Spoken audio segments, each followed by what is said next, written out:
Nowadays, of course, we have more and more washer disinfectors with glass doors.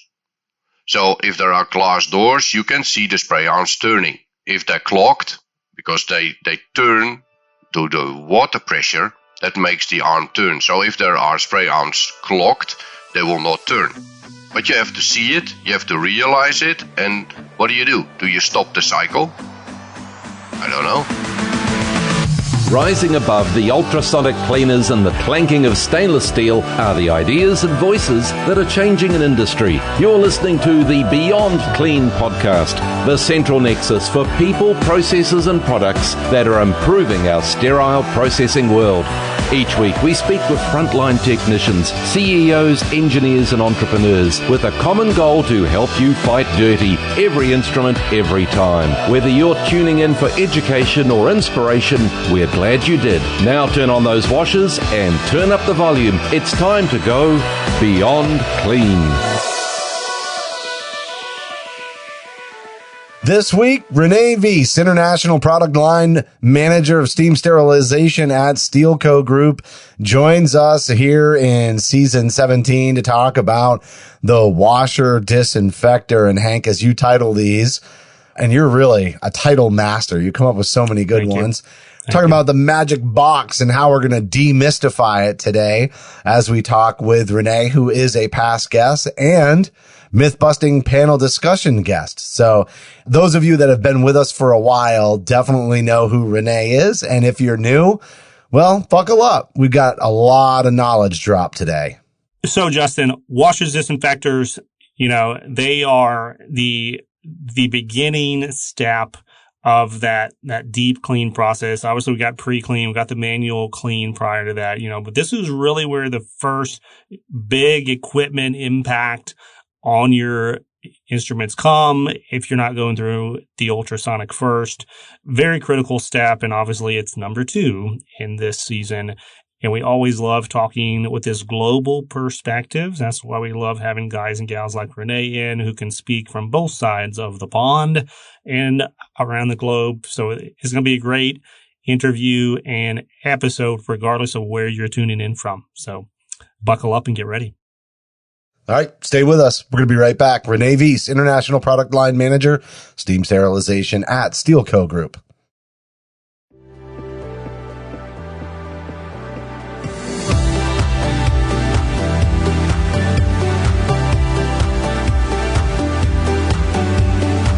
I'm Justin Poulin. And I'm Hank Balch. From the 17 studios, you're listening to Beyond Clean, the global voice of sterile processing.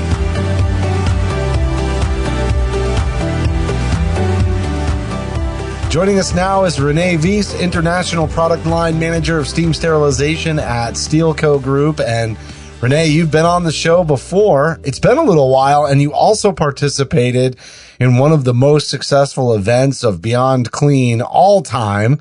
So as you join us for Season 17, I'll give a throwback to one of our myth-busting panel discussions. At the time, it was ISHM, now HSPA's annual conference and expo. Was great meeting you in person at that time for the first time, but also nice having you back on the show today. So thanks for joining us. Yeah, my pleasure. And we met in the Hague, the World Conference, huh? That's right. Well, I was there. Yeah. I was going to say, Hank. Yep. It was Bob Mars and myself, and that was our first opportunity to bring some of the Beyond Clean magic over there. But yeah, that was a lot of fun. So Rene, I know we've done your bio on prior episodes and told people about you, but it's been a few seasons since you joined us. So can you just introduce yourself to the audience and talk about your experience in the sterile processing industry? Yeah, sure. Well, I started out as a theater tech in the Army. From the Army, I went to be a theater tech. The wording is different, I learned, but then I was enrolled in the CSSD business. And after a couple of years, I took over management, built a CSSD in the Netherlands in a university hospital, then worked for Synergy, which is now owned by Steris, and did some outsourcing of CSSDs, also in Amsterdam. And in 2011, I joined Miele for steam sterilization as a sales rep, but then became a business development manager worldwide. So I've been on the user side, and I am now on the selling side. But my heart is really with CSSDs in general, and I've been all over the world. I've seen a lot of departments from Japan to America and everything in between. So yeah, I think I know what people want. I cannot always give them that, but that's something else. But I understand what people struggle with on a daily basis. I do my best always to help people, educate. And as I wrote, I always want to know the why and the how. You do. You live that out every day on LinkedIn. So if folks don't follow you on LinkedIn and you want someone who's always going to question the status quo and ask for the why, you're the guy to follow on LinkedIn. I always appreciate your comments, your insights, and your honest questions for the data and for the evidence. So we're going to talk about, some of that in today's interview, I think, on the topic of washer disinfectors. But I wanted to ask a random question about something that you just said because I'm curious. On the U.S. side of things, it's not uncommon, but it's not that common to have users who end up going to work on the vendor side of the equation. It's kind of rare to have someone that started their career in sterile processing then end up, taking a role, primarily because of that. The sales component is a lot of users, that's just not our natural skill set. And so many of the vendor roles require some sort of sales. What is that dynamic in your part of the world, in your company? Do you see a lot of users coming in and end up working on the manufacturer side? Not really. It happens, but it's not common. Yeah, you need to have a specific interest, and sales is not always fun. You go from door to door and you try to sell the encyclopedia, and people shut the door on you. So that's not always fun. But if you, I found out, and one of my managers once said, I'm one of the people who can sell you a washer disinfector or a sterilizer without even talking about the machine. Because I believe if you're a salesperson, you need to put yourself in the position of the consumer. If you call everybody a consumer, and if you're able to do that, and you're always honest and never sell any bad rap or about competitors or about other hospitals or anything else, you're just being an honest guy or woman, I think everybody can do this job. But of course, you also have to have some technical insight, and you need to have some skills on sales. That's or interest at least. It's not that complicated. But if you sell equipment, you need also to have some technical insight, some technical skills, and understand the dynamics. That's a little bit like you see infection preventionists.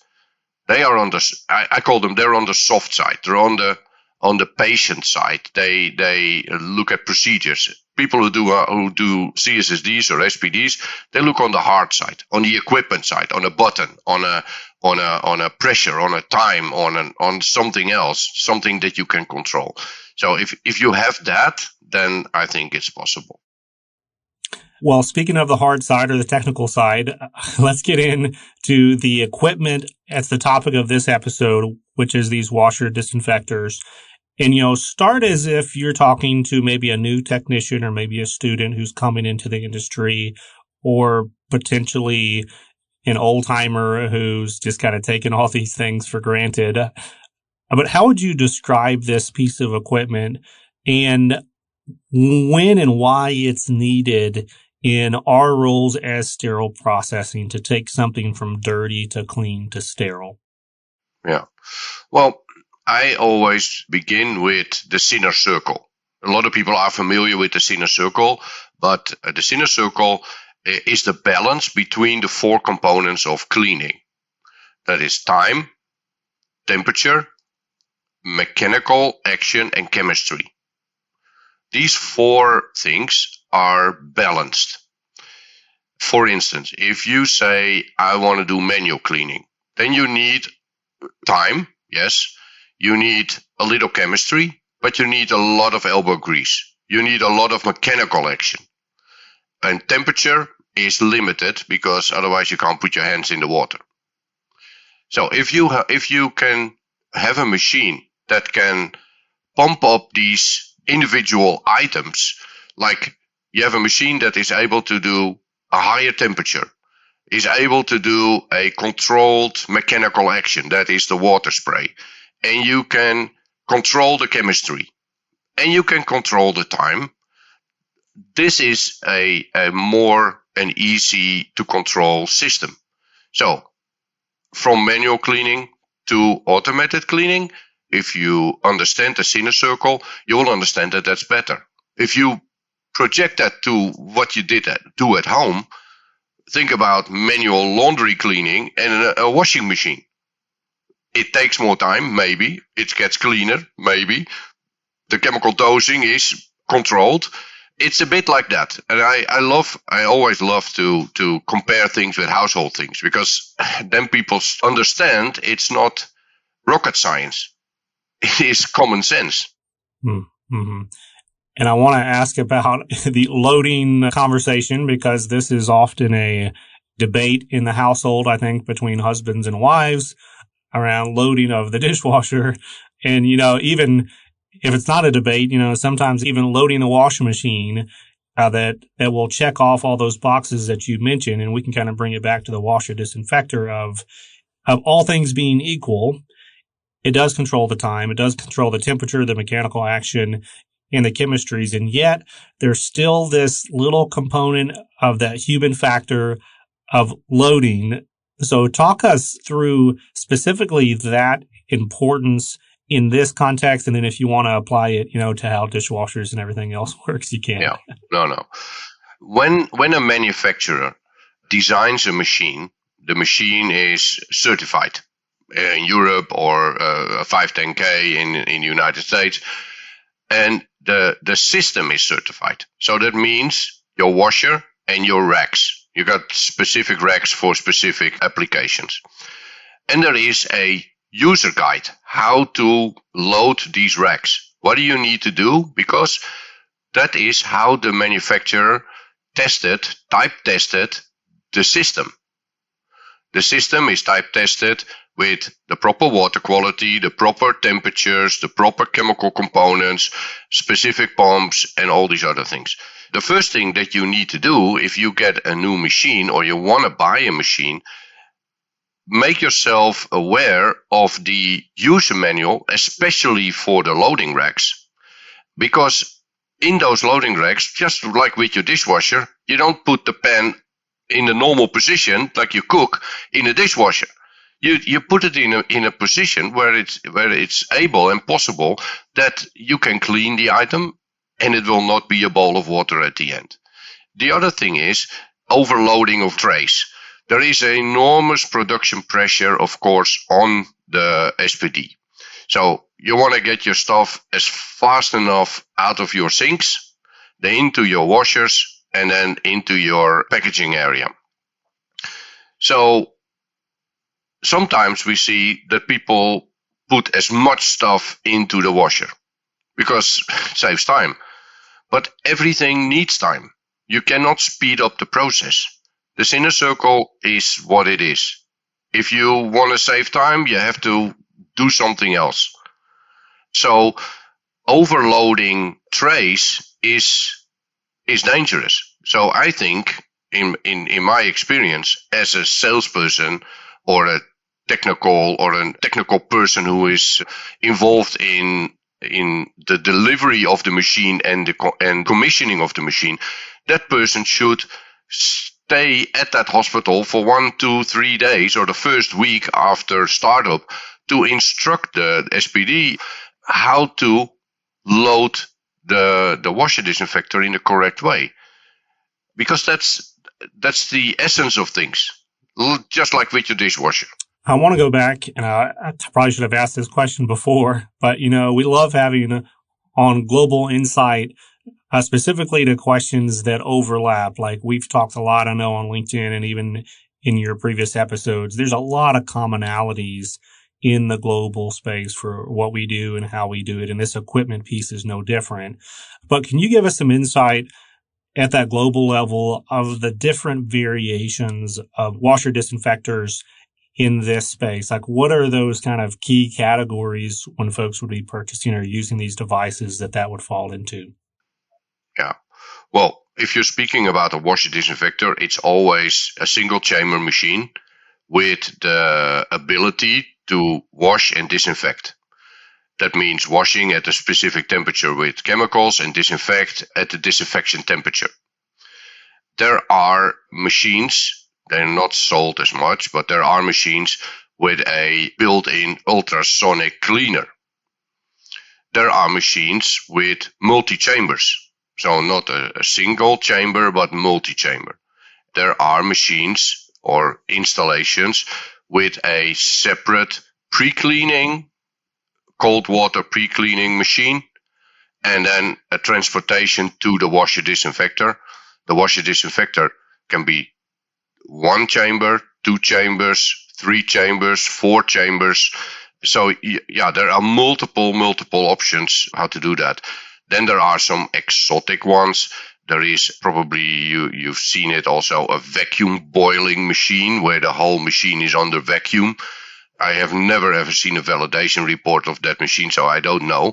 But if you're asking for exotics, that is an exotic example. There are machines. There was one in the Netherlands where it was only ultrasonic. In specific bath and things, it was like a robot table, but that's also very complicated. So yeah, but basically the major machine that you see is a single chamber, double door washer disinfector. There are some, and I know in the US there are washers. They are not washer disinfectors. There are people who say, yeah, I don't need the disinfection step. You spend 20 minutes on a tray manual cleaning, a manual removing soil, and then you just do a washing cycle, and it's going to be sterilized anyway. That's not my understanding of proper procedure, but I know there are machines who only do washing. So, one of the common things that I see come up a lot is clogged spray arms, and people don't always realize that that's happening right away.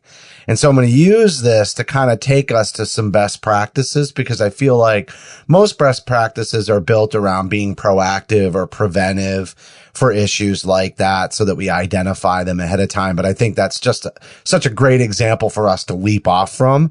But I'm sure you have lots of other best practices in terms of the maintenance of this equipment and the operation. So start with the clogged spray arms. How do we make sure that's not a blind spot? Well, there are some daily checks that you need to do. So at the beginning of the day, of course, you check your loading racks.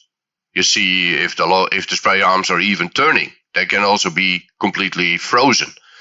Nowadays, of course, we have more and more washer disinfectors with glass doors. So if there are glass doors, you can see the spray arms turning. If they're clogged, because they turn to the water pressure, that makes the arm turn. So if there are spray arms clogged, they will not turn. But you have to see it, you have to realize it, and what do? Do you stop the cycle? I don't know. There are manufacturers who have a system where you can easily detach the spray arm and clean that every day. But a better way is, of course, because if you think what's in the spray arm, why is it clogged? It's stitches, it's pieces of plastic and everything. The problem is that goes through the drain, through the pump, back into the water system of the machine. So it can not only be the spray arm being blocked, but the complete system. So a solution is that the filter, the water filter in the machine does not allow the debris going through the filter and in the water circulation system. I think that's the better option. But if you then talk about what do people need to do, every morning you need to take the filter out in the bottom of the tank, look if that's not blocked, if there is all kinds of debris in it, check the spray arms if they rotate, and if you have single canisters of chemistry under your machine, not a central dosing system. You have to check your chemistry. Otherwise, mid-cycle, your machine will fail. It will say there is no chemistry. So these are the practical things that you need to check. Then you need to check your racks. If you have normal racks with 3 levels, in Europe you see 5 levels because the trays are only this high. In America they're this high. They are so high because you put your instruments upright, open on a stringer, and you place them in that position, so you need more space. Europe and other countries, instruments are just laying over one another. We don't use the stringers much. Therefore, you have less space. But if you got let's say, a robotic loading rack or a laparoscopy rack, there are all kinds of connections. And while you're loading, of course, you will have to connect every cannulated instrument on a connector. Otherwise, it doesn't work. Only the outside will be cleaned, not the inside, or disinfected. If you don't check all these connections on the rack itself, you might think you connect the instrument on the connector, but the connector itself is loose from the rack. So the machine will not detect that. It's impossible. It's not an endoscopic disinfector with flow control on every little channel. It has flow control, but not on every channel. So those are the things. Go every day or on a frequent basis through all your loading racks. See if they're not, sometimes they've fallen on the ground, they're crooked.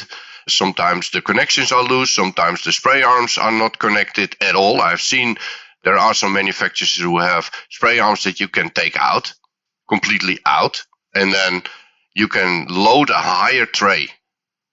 But then you need to block the water spray, the water inlet to the spray arms. And what you then see, they take the spray arm out, but do not block the water inlet.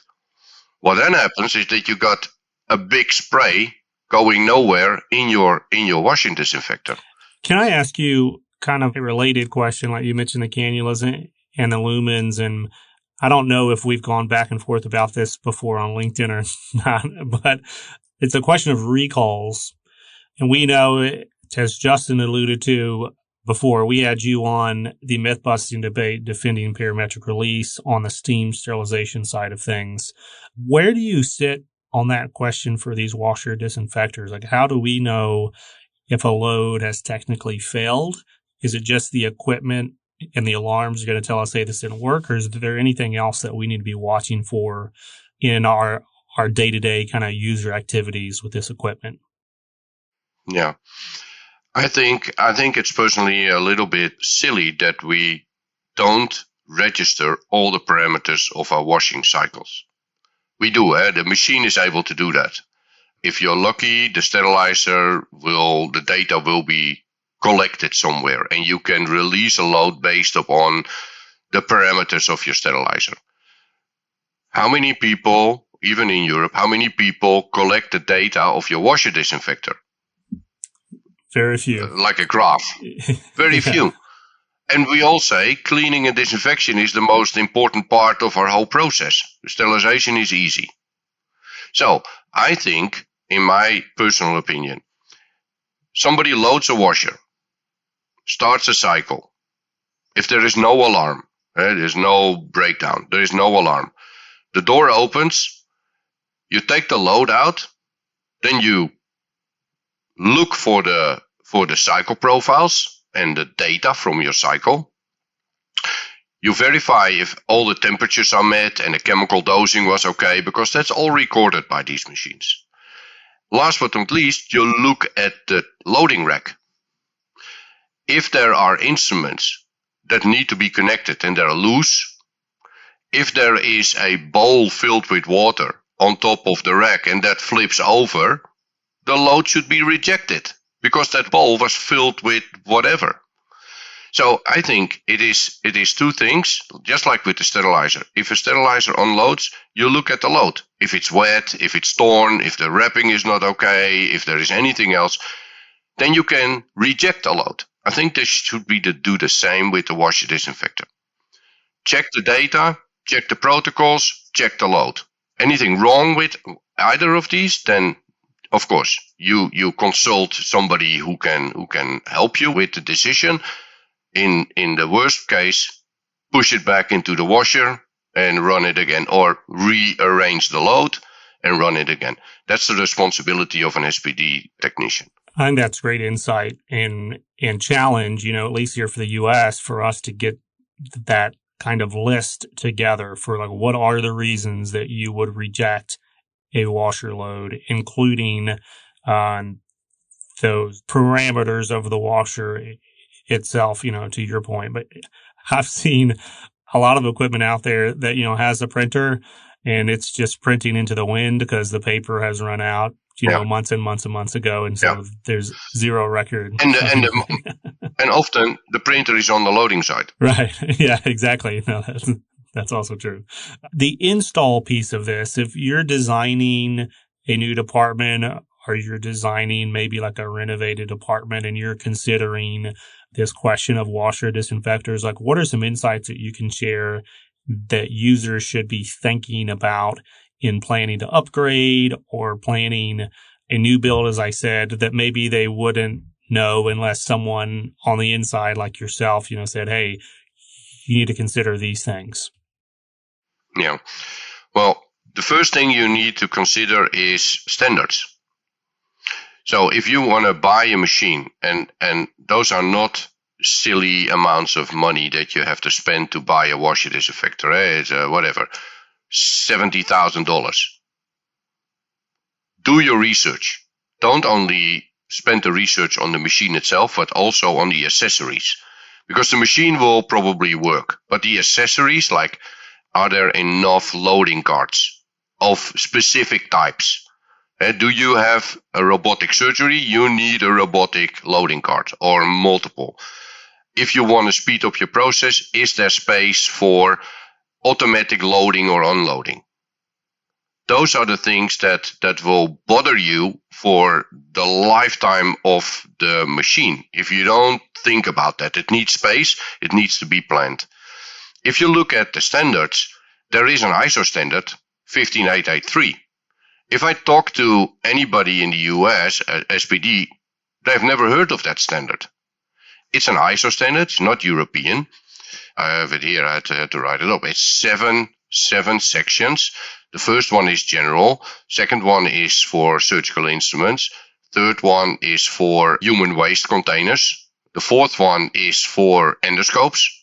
Fifth one is performance requirements test. The seventh one is trolley washers, and sixth one is trolley washers, and seventh one is the requirements for the tests. So if you are in buying, maybe not one, maybe four, you're spending a serious amount of money with all the trolleys and all the accessories. I think as a user, you should know what you're buying.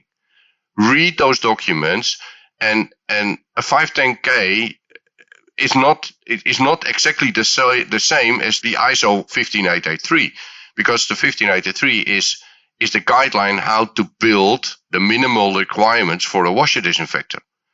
And if you're buying a machine that doesn't comply with these standards, you never know what you're going to buy. So I think do your homework. It's not an easy read. It's really tough. But especially the criteria for performance testing.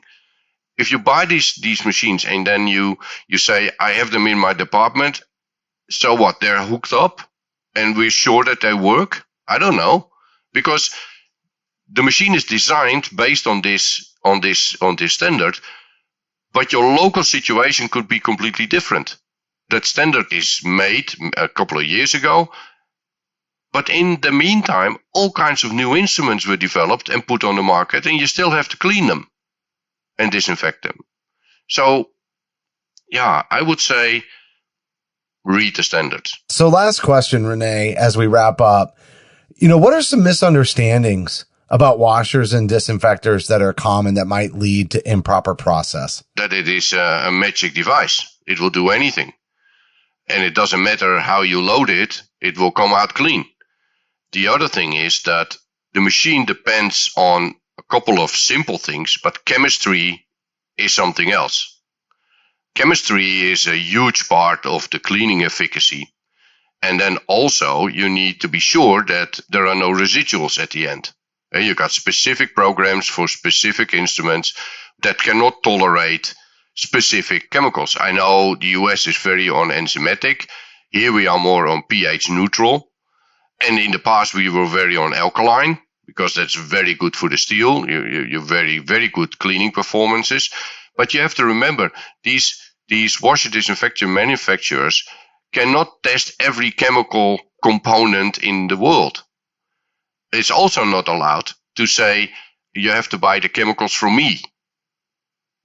The only time that is possible if you have chemical disinfection, like with high-level disinfection for endoscopes, because they had to prove that that was possible, the efficacy of their processes with that chemical process. But for the rest, you can use anything, but you still need to prove. We had some tests done with brand A, and it was nah, and we did brand B, and it was much better. And it was, you could compare them, but the cleanliness is different. The efficacy is different. You also have that, of course, with whatever, your tablets in your dishwasher and your detergent for your washing machine at home. It's not the same. So if you have a machine that costs 70,000 or 100,000, I don't know what the prices are, you should take care of it as you would take care of your car.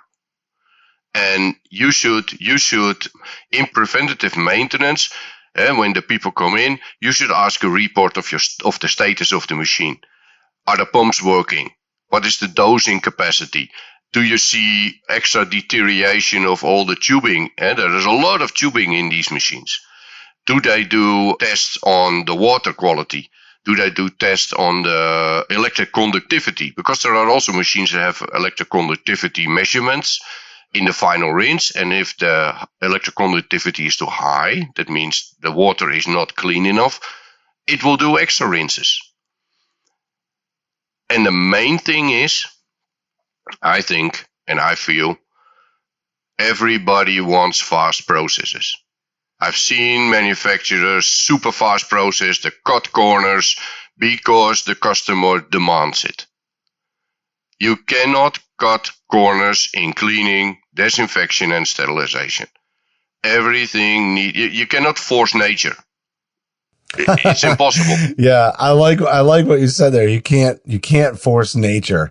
And you're right, because the demands on the department just continue to grow and continue to grow. I don't think the manufacturers necessarily want more out of the department per se, as much as they want, and the facility wants to do more procedures, right? Because just to be financially viable. And so to your point, you've got to add equipment when you're adding cases and procedures, which really goes back to that design and install, is how much room do you leave, to grow that out. But Rene, you made some really good points in this conversation, especially I'd say, the PM piece is so critical with washers and disinfectors. I'd say maybe more than all the other equipment in sterile processing. And it is such a critical component and a first step really in the reprocessing cycle. So I got to tell you, I think you did an awesome job once again on the show, and we love having you on.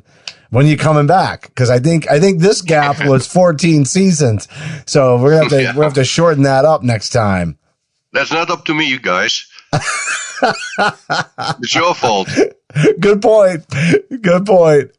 Rene, great to hear from you. Nice job on this interview. Appreciate the insight as always. And I do want to point back on all of our listeners to listen to your prior episodes. We talked about lots of good stuff and also that myth busting panel discussion. Super engaging. You can find that on our YouTube channel as well.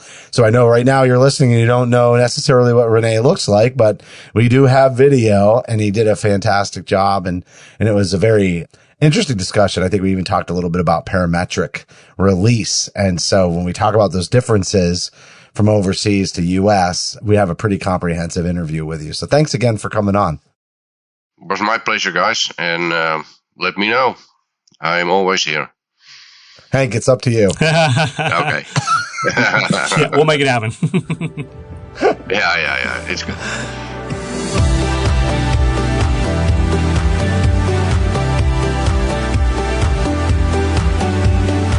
That was Rene Vis, International Product Line Manager for Steam Sterilization at Sterile Co. Group, talking about washers, disinfectors. We kicked off the season talking about sterilizers. So now we're going from one end of the process to the other and talking a little bit on the front end of it, Hank. And this one's so critical. I know the spray arms tend to be the one that gives everybody the most fits, but I do like what he said about we do have a little bit more visualization than we've had in the past to make sure that that process is working, in addition to all the PMs we should be doing on a daily basis. Yeah, it's funny. We don't have any steam sterilizers that have glass doors on them the way that we do with these washer disinfectors. And I'd be curious, if we paid more attention, if we could see into those steam chambers the way that we do for these washer disinfectors too. But, there's so much to cover and so little time to cover it, even on these in-depth conversations like we had today with René. And it's funny, he's a product manager for steam sterilizers, but we had him on the show talking about washers disinfectors. And I just want to highlight for everyone, he comes from that washer disinfector space, obviously, because he knows what he's talking about here. But it's curious that in sterile processing on the manufacturer side of things, a lot of these guys and gals like René end up learning the technical impact and insights across a lot of this capital equipment. And to see that really flow out into your holistic view of how sterile processing fits together with all the equipment is going to be a lot of fun on this season. And we're just on episode 2, so it's just going to continue getting better and better from here. All right. Well, that's going to wrap it for this episode, but you can support us by subscribing to Beyond Clean on Apple, Amazon, or Google Podcasts, as well as Stitcher, iHeartRadio, Spotify, or you can search for the Beyond Clean podcast on your favorite podcast app. But there's no better app than the Beyond Clean app, where we have bonus content for you. So download the app, and while you're there, give us a rating and a review. We'd love to get your feedback here at Beyond Clean. And speaking of feedback, how about you tell us if there's a topic you'd like us to cover on a future episode, or give us your commentary. You just got to send an email to info@beyondclean.net. On behalf of Hank and myself, thank you for listening to this week's episode of Beyond Clean.